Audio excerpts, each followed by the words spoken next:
My name is Rihards, and today I'll try to tell you a story. I'm not much of an artist, as might be obvious here, so I did my best at birds. Other people draw much better birds. This is mine. Disclaimers first. No views are endorsed by any employers, past or present, and any resemblance whatsoever to real-life entities is completely coincidental. The storyteller today has been involved with monitoring for about 20 years. As out of these, 20 has worked at Zabbix for 6 years, is a bit addicted to OpenStreetMap mapping, so that's my hobby. I'm a tea drinker. I take my normal-sized tea mug to the conferences. People usually ask whether there's beer or grog or some other drink. This has not seen anything alcoholic. It's for tea. Now, with that all out of the way, we can dive into the story right there in the chapter 1. This is a story about a single day in on-call life where the protagonist, me, has joined a new team, and this is my first on-call. It starts on a Friday. So in the very morning, I'm starting my on-call day fresh, full with force, and the subtitle for this one is How I Understood That Alerts Are Bad. I started at 10 o'clock because I'm not an early bird. And on this Friday, I start very open-eyed, and I go by the thinking that alerts are good because they are informing us. And alerts are always useful because this is a great team, so all of the alerts that I receive, they have perfect information, everything will be peachy. Excitement, first alert has arrived, and I'm starting to look into the problem, but a minute later, I get an email from somebody working on the system saying that they just didn't think monitoring would pick it up. So they didn't put that system in maintenance, didn't silence it. The enthusiasm has slightly dropped, but not completely yet, so I'm still keeping my strength on this. Then another alert arrives. This time, somebody else responds that, well, it's actually a system which hasn't been used. We just didn't properly remove it from the environment, so it somehow came back and alerted you. In a way, this alert was not the worst one. We found out that one system was not properly removed, but I was not that excited anymore. Then another alert. This time, the response was that, well, yeah, it alerted, but actually the values are kind of okay, so we'll just ignore it. And I had this vision that if I would go and tell people that we should not have alerts like this, it's almost like seeing people poking their armpits with nails. So I spend a week convincing them that it's painful, it's not very useful, and they go like, oh yeah, great. And then the next day I would see them with a nail sticking out of their eye. So I tried to think of, is it always that bad actually? These habits where the alerts are ignored. And maybe not always. There are these unconventional habits that might seem strange from the outside, but that might have these cases where they are not they're actually proving to have some use. For example, in Burma, now Myanmar, there's a Padang Kayan tribe, which probably people have heard of, because when these tribes, they had to move to other countries, live in refugee camps, this was the only tribe which was actually economically self-sufficient from tourism. So this uncommon habit turned out to have a positive effect at some point during their voyage to a neighboring country. That's probably not the best word for that, though. Strike it out. So I was starting to think about these habits around 1 o'clock at that time. So I had seen some practices, and I was thinking about habits that don't seem good to me, to put it politely. Chmod 777 probably is one I would put on the list. Sudo su. If somebody here is using sudo su, don't tell me. I like to think that we all here are perfect. And keeping an eye on the alerts or on the metrics was something I started to think is not a good thing. So I kind of evoked in myself a sense of fire, a sense of smoke. And smoke usually produces emotions of excitement, of engagement, of getting up, doing something. It's working in the woods, cooking food maybe. If I'm sitting in an office and I'm feeling that there's smoke, I'd probably get concerned first time. If that would repeat every day, I would get not very concerned by the end of the month, probably. And that's like the boy who cried wolf story all over again. And if we had fire alarms which did this, that just like, oh, we'll just ignore it today. Oh, it's nothing. Somebody just hanged their coat on the sensor or something. But somehow this bullshit is accepted from the monitoring systems in many environments. And these alerts, they're not big in most cases, but they are extremely efficient eaters of our time. So I would actually say that alerts are like Langoliers. If anybody here has either read or seen the movie or miniseries adaptation of Stephen King's story, so Langoliers are these eaters. They eat the time that's the past. They eat the time, the space, objects, everything. And I was watching that during my childhood. It was pretty scary, actually. They were eating everything. You couldn't really run away from them. So that's like alerts, right? They're eating my time. I can't really run away from them. And I was thinking that I could maybe make a plush Langolier, and when there's somebody responsible for a useless alert, I could throw it at them. And then they would have it. It's like a traveling trophy in a bad way. So if somebody else is responsible for a useless alert, they would be able to pass it on. Whoever has it feels like a bit in a bad way, maybe. So the conclusion of that stretch of the day was that actually all alerts are bad, because I can envision two possibilities. One, something bad has happened or is about to happen very soon, or it's a useless alert. And to reinforce that, I tried to visualize that, so that alerts are bad, okay? Alerts, all of them, those two kinds, they all are bad. There are no good alerts. And afternoon arrived, so we were entering chapter 2 of the story. In this chapter, I understood a bit more about why bad alerts happen. Sometimes it's good to take a bit of a break from the work, so I started reading about the etymology. And afternoon, it's defined as the time from noon or lunchtime till evening, and we usually think of that as being 12 o'clock. But it hasn't been the case always, because the name actually comes from the Latin word of nine, which meant the ninth hour. What's the ninth hour? Romans were counting hours from the sunrise. So approximately the ninth hour was around what is 3 o'clock in the afternoon. But then somewhere between 12th and 14th centuries, it shifted by 3 hours from 3 o'clock to 12 o'clock. And there's no perfect explanation, but one of the possible reasons is that monks were fasting until noon. That is, they were avoiding food. And they're probably not the most kind of people that you think who are like really not eating much by the visual image of that, at least I have of them. And so the noon, that's the time until which they were not eating, shifted by whole 3 hours. Then I went back to work and I looked at some graphs and alerts that were coming in. And I really love graphs. They're good ones, at least. They visualize things. They allow us to see problems sooner. And I started looking at graphs that were showing the disk space on systems which had disk space problems unexpectedly. And these graphs, they had something in common. It was just that the disk space was just disappearing. It was going somewhere, and all of them. On some of them, the graph was a bit more different and a bit more interesting, because it started going like a sawtooth pattern. And it almost looked like the disk space runs out, somebody manually deletes some files, and then it repeats and repeats and repeats again.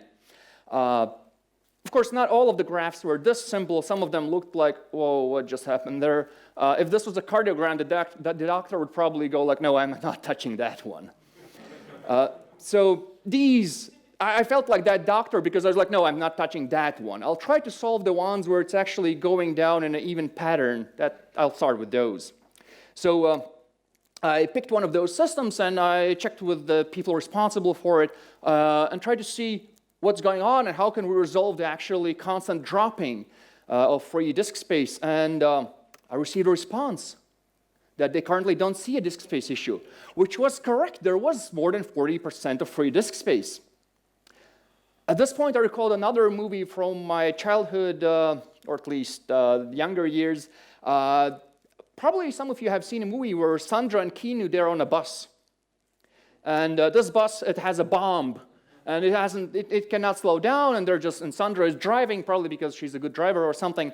And currently I don't see a disk space issue. Looking at that graph, I thought that would be like Kino going like, currently I don't see a road issue. It's like, it's free. What's the problem, girl? She looked, nah. So I had already established for myself that all alerts are bad. But I was also starting to get an impression that it's even worse than that. I started likening the alerts to trash. A trashy place will get more trash. A clean place is much less likely to get trashed. It's the same with the alerts. If there's a noisy environment, there's more alerts, then people don't feel that responsible for introducing yet another. So alerts attract trash, or trash attracts alerts, something like that. And I thought of a forest which is clean, nice, and it would be less likely to get trashed. So that's how Operation Forest was born. Operation Forest is like alerts, and we should stop trashing our forest because we all live in it. It's like throwing trash in the office on the floor. That's like creating these alerts. So trash in the forest is bad, MK. And there might be somebody who is, oh, there's a bird in the forest, the same one.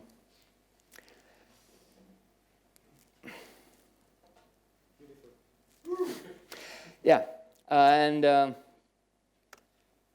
so there might be somebody who says that, well, those alerts, they're about my systems, don't worry about that. I'm responsible about them. But it's almost like saying, oh, the trash I threw in the forest, that's mine. Don't worry about that. So no, any alerts that are there, they're our collective responsibility. So I was not accepting that.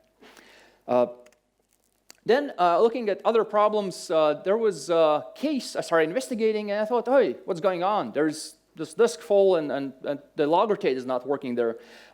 Turns out that if disk is completely full, log rotate creates an incomplete file and then stops reading that file ever again until it's manually cleaned up. This, by the way, is actually related to a real-life entity or a real-life thing because there is a bug like that. I figured out that not only alerts themselves are bad because they eat our time, but not paying attention to them, which is the extension of having many alerts, will lead to even more alerts. So trying to think more about what causes the alerts, of course, it's the technical challenges, things like this hardware problem, the software bug, and so on. But ultimately, all of those we can work around, we can try to solve. But the thing that is the hardest to eliminate, at least for me, is the human factor, whether it's lack of time, whether it's the attitude, whether it's the regional culture, the organizational culture. So suddenly this seemingly technological problem, I received too many alerts, or too many, or one of the alerts at the nighttime, it becomes more of a human problem. And that leads us into the chapter 3 in the story, and evening is approaching. In this chapter, the protagonist tried to battle the alerts, and a bit of spoiler, didn't fully succeed yet. So I tried to think of ways to deal with the alerts, and that we could possibly just change a tool. We'll change the monitoring solution, we'll change the alerting solution. Instead of just sending the emails, we'll have the mobile alerts, SMS, phone calls. That idea quickly disappeared because people who would ignore the alerts, they would be able to ignore anything, one way or another. Even if we would lead cables to their chairs and every time there's an alert, there would be an electric shock, they would just start wearing tinfoil underpants. People who ignore problems, they're very good at it. So I dropped this idea. I figured out it's not the tool, it's us. So I tried to think of ways I can help, or I can show things that I'd like to be better at. And the one thing that always has helped me to get better alerts is understanding what I'm running and what and how I'm monitoring. So if there's a cache filling up, I have to find somebody who knows and cares about that so I can figure out, is that a problem? Will this thing go down in a week? Is this a normal pattern? Because if the problems are left untouched for a very long time, it's like trash in the office. You just throw things there. There's an apple, there's a banana, there's, I don't know, mango, whatever people eat. And at some point, it all starts to rot there. and there's new life developing maybe, and then that's the problem, right? It goes around the office, and at some point it just bites you in the ass. And you go like, oh, I didn't expect that. It's the same with the alerts. And as extension of the knowing what I'm running and how I'm monitoring it, I also must know my monitoring solution. So I must understand it well enough to be able to run it efficiently. And I recall the case where I actually lost 2 days writing a script because I didn't know my monitoring solution had the functionality built in. I recall the person thinking it's funny that the monitoring solution, there's a week-long course available for it because, haha, if your monitoring solution is so complex, who needs it? But by this time, I had figured out that if a monitoring solution is so simple, you can pick it up in a day, it's either something that you'll have to write things down yourself, mostly, or it will be so inflexible that you will not be able to monitor anything past the first week. And then I looked at what we have, what the new things that are coming into our environment. We had new database, it came with its own monitoring tool. We had new NoSQL thing, it came with its own monitoring tool. Then I read in the news that grep is coming with the monitoring tool built in. It will have graphing engine.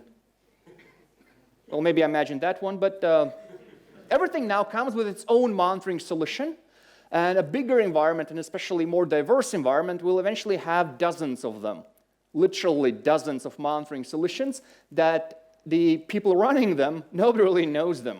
They kind of see the graphs, but if something breaks or something is incorrect in them, either nobody will be able to fix it or nobody will even notice it. So I promised to myself that I will not tell anybody that it doesn't matter which monitoring solution they choose. It matters a lot. But it's our choice which monitoring tool we choose, and I will try to pick one, know it, and then benefit from that. Because we can nail a screw, which is Exhibit 1 here, with a rock, which is Exhibit 2 here. Let me demonstrate that here. Okay, they will probably throw me out for that, so I'll skip that one. But you can also do that with a hammer. This is actually a hammer, pretty expensive as well. And in both cases, that is usually considered a pretty crappy thing to do. So you can take the best monitoring tool or the simple script, and you can still ignore the alerts from them. You can still make crappy things with these two great tools, or the bad tools, if you will. Yet another alert arrived, and for this one, the email response didn't already surprise me that much, because the response was that, yeah, log rotate was on the server, it was kind of working, but the files were not removed, so I just deleted them manually, and that was it. And at this point, I was feeling like in some comic book, and there was this bubble coming out, like, there's a pattern here? This is really a human problem. This is not a technological problem. So I figured out that I'll draw a schematic of our organization and our team, and what is the thing that is wrong with our team, possibly. And so I drew this schematic, and I'm not good at that drawing thing, but this was like a flow chart of what's wrong with the team. And I put in my friend in there because it made things a bit more human. So I tried to summarize the important things, and I fixated on one, which was that I should try to fix the problems. I promised that I'll fix the problems instead of just delaying them. Of course, unless I'm in a speeding bus with a bomb, then delaying it is kind of fine. I'm not going to say, oh, I'll just fix it now. I'll not delay it. But the same applies, of course, to IT. If we have an emergency, delaying a problem is perfectly fine, but ignoring it afterwards, less so. And as an extension of that, and Sandra likes that approach, as an extension of that, I promised myself that I'll fix problems for everybody, for my team, for as many people as I can, instead of just going and fixing them in a small environment, like for one instance or for this group, for this project. I'll try to fix them at the core where they appeared. And then I thought about ways to help with this and how I can communicate that better. And one thing is having better alerts, not just eliminating them, but also having better, because that will help to eliminate them eventually. And I recall the phrase where it seemed like somebody had said a coherent sentence, but then somehow half of that was lost, and then the internet took half of it and ran away with it, saying email is the worst notification method, losing the context. Email is perfect notification method for things where you don't need immediate attention. Or as a supplementary notification when you receive something on your mobile device usually, or your chair if you have wires, then you get more information in the email usually. So that's like saying that walking is the worst method to get from Europe to Americas. And then somebody cutting off and saying walking is the worst method to get somewhere. To get context always is important. So I'm very much liking email, so don't tell me it's the worst notification method. I'll get sad and cry. So another promise I made to myself was that I'll work tirelessly to improve these alerts, to make them less frequent and more useful and meaningful. And the way to do that is by having short, concise titles, obviously. I'll make no typos in the instructions, because even if that typo is in the sentence, that might just leave a bad impression of me. I'll get used to it, and I'll start making typos in technical instructions, like commands for somebody to run. If I write in a bad way, that will affect my thinking, that will mess up my thinking eventually. I also figured out that if there's a known problem, maybe a bug or a configuration issue, and I know that, hey, this will probably happen 3 times before we get the fix in and we deploy it, I will add an automatic action to resolve that, because I know that it'll probably happen at least 30 times if I estimated 3. It's like software development, where you take the estimate multiplied by 2, and that's not including testing and documentation and so on. And then I received an alert, which was more about my field, and I thought, hey, that's not something we can fix. It's a known problem, but it's useful to know when it happens, so I'll keep the alert on, and then I hit myself for that thought. Because monitoring is not my personal task list, it's not my personal reminder. If it's useful to know that something happened, then I'll make it logged somewhere. And if it's really useful, I can take a look at that log later. And when that is done, usually nobody looks at those logs, because it turns out it's actually not that important or even interesting. After spending this, it was already somewhere deep in the night, spending this time, I thought, hey, maybe I'm just imagining all this. Maybe we don't have an alert problem. And I saw the alerts, but I wasn't sure where they're coming from and how they are spread out. Is it really a problem, or is it just a huge environment? So I wrote a few scripts, and I was glad I was using a pretty open monitoring solution to be able to do that. And I was generating reports more extensive than available built-in. And I was able to prove to myself that, yes, we have a problem with the alerts. And I promised that I will also share this information with the team. Then the team was going to adapt all new methodologies, well, all new at that time. And I tried to look up in the dictionary what's agile, and I found something that, I'll not have to maintain that. And then for DevOps, there was, everything goes in production. And yes, before you lynch me, that's all completely misunderstood. That's not how it's supposed to be. And yes, the second one, of course, as well. Both of these had super great visions, and then now it's like framework this, scalable that, and it's all a bit different. But there's, of course, a chance for all of us to take the good things out of this, and that is monitoring related. This is sort of a common knowledge by then, but still almost nobody does it on a large scale, bringing the developers in on the monitoring. So I decided to, every time there's somebody at least briefly interested in monitoring, I'll try to get them access to all the monitoring I can. I'll try to put all the problems in front of as many people as I can, as soon as I can. And then I quickly hacked a way to put all the current problems on a system in a message of the day. So if somebody logs on a server, they'll like blast, these are the problems. Even the ones that are not alerting to the mobile devices for everybody. So if there's a problem which is just a long-term problem. If you see that every day in the message of the day, you might be more likely to fix it. Well, that was my thinking. Possibly it might grow people into used to the problem. So they'd go like, oh, that's normal. And if it disappears, they get kind of alerted.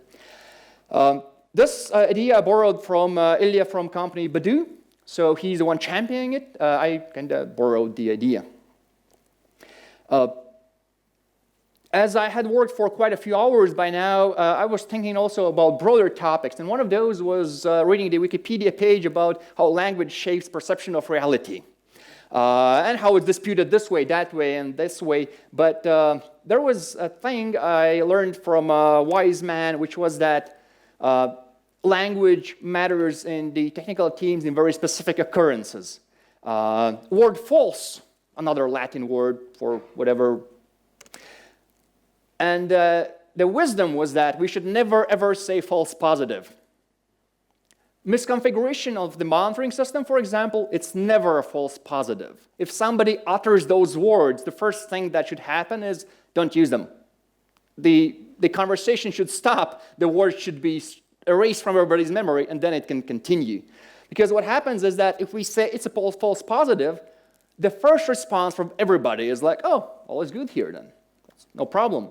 If we say it's a misconfiguration, the response usually would be like, how do we fix it then?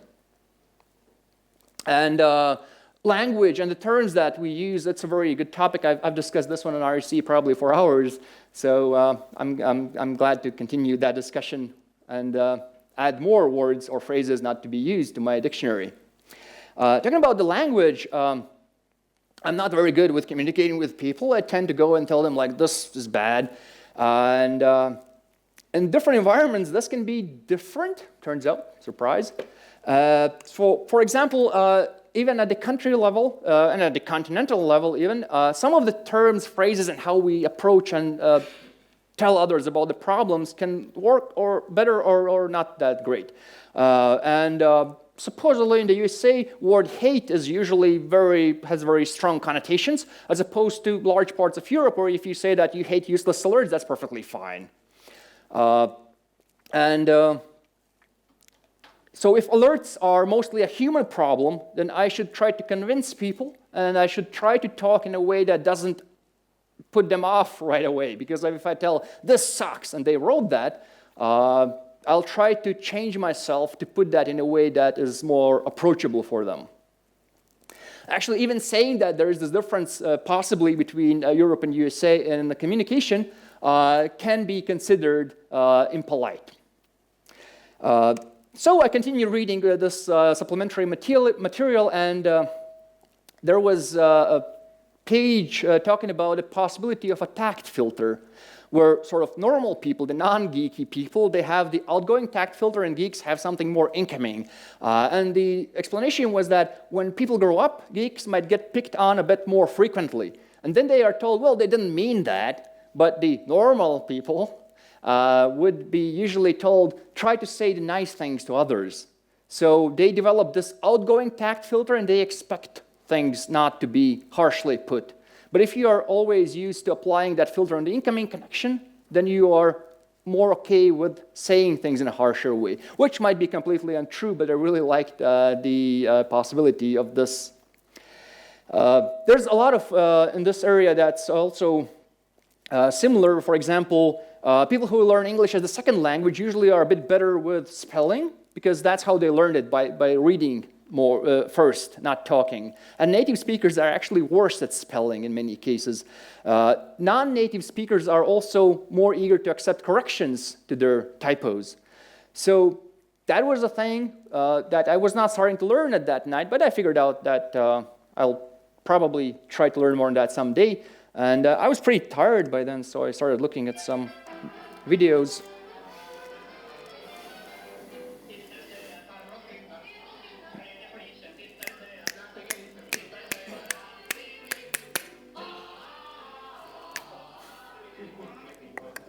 The duck.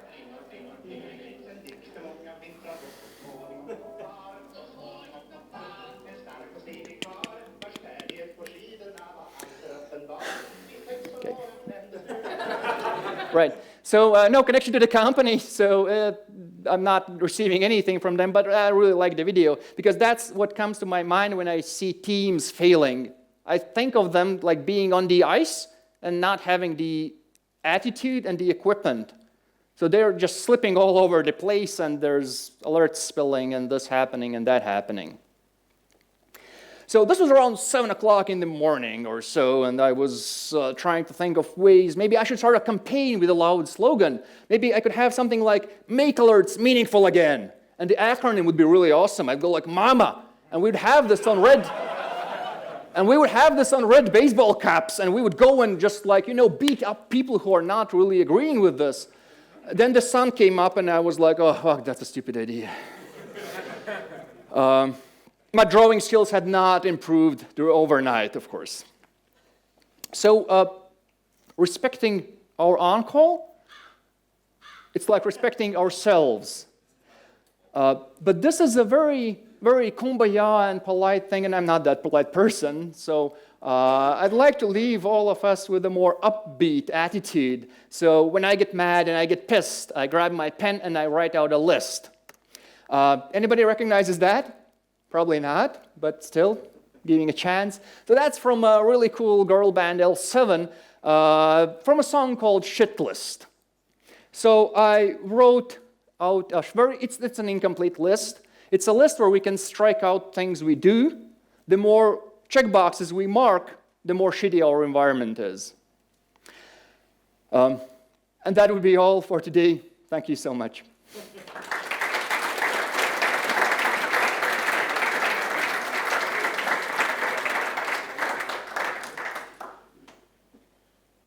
I think he's going to say, we'll ask whether there are any questions. Yeah, of course.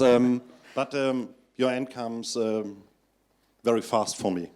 Sorry about that. I actually deleted a whole bunch of slides.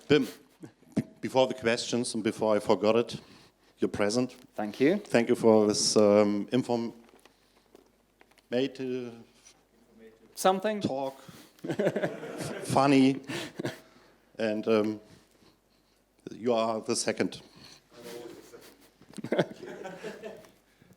So are you still doing on-call? But of course, I promise to make things better. I cannot make things better if I'm not part of it, because I will not see the effect my actions take.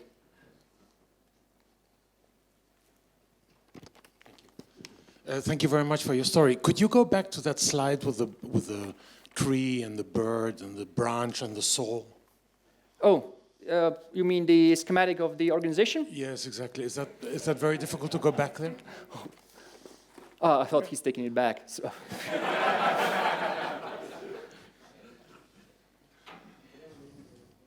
So they actually have only one box.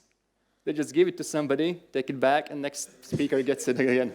So yeah. Thank you. Yeah, that's perfect. Just a small clarification. Does that say us or US?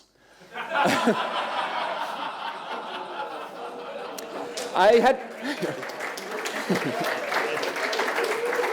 had never read it that way. It is us. This is the org chart, kinda, but I'll grant you that. But the first word in USA is us. Sorry, somebody else?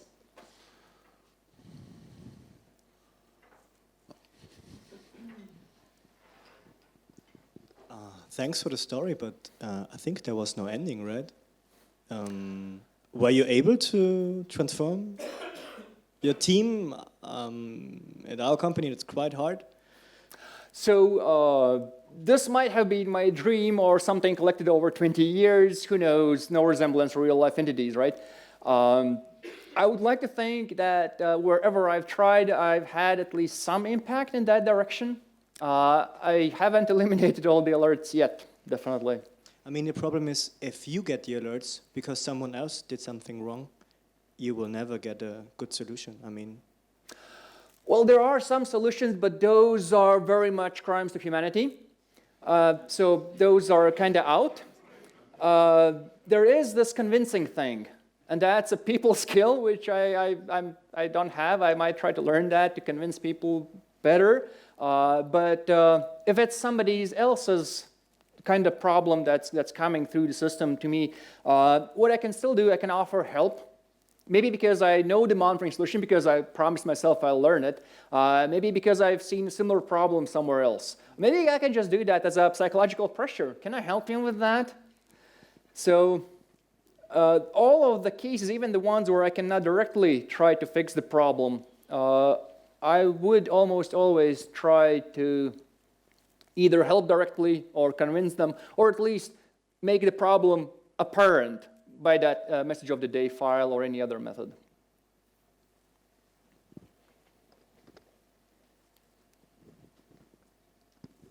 So you said that you are still doing on-call to get the feedback on the improvements. Or on a general note, do you think it's possible to keep the forest clean without having the polluters as part of the pain feedback loop? So because usually the people that are causing the pollution are not part of the pain feedback loop that the on-call service generates. It is true that in many cases, yes, the people who might have the biggest responsibility in some of the alerts, they might not be the recipients of the sharp end. Yes, I don't have a good solution to that besides the usual, like to put more people on the on-call rotation, and they frequently mention the developers being on-call sometimes. If it's developers, and if the normal methods, like maybe escalating through the management in the worst case, if these fail, I would believe that, yes, putting developers on on-call would be a good idea. But that's, again, more of a human problem, of course. And I'm still learning how to best deal with that. But all of these suggested or mentioned approaches help a bit.